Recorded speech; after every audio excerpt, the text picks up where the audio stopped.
আপনার রান্নার জন্য লোক রাখবেন? আমি ছোট ছেলে মেয়েও রাখবো।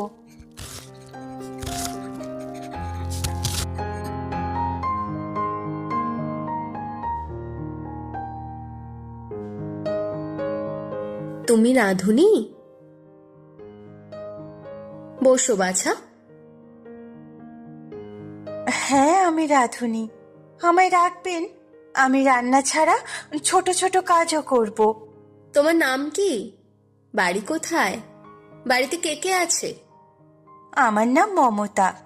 আপনাদের বাড়ি থেকে খানিক দূরে জীবনময়ের গলি, গলির ভেতর 27 নম্বর বাড়ির একতলায় আমরা থাকি। আমার স্বামী আছে আর একটি ছোট ছেলে। স্বামীর চাকরি নেই 4 মাস। সংসার যে আর চলে না।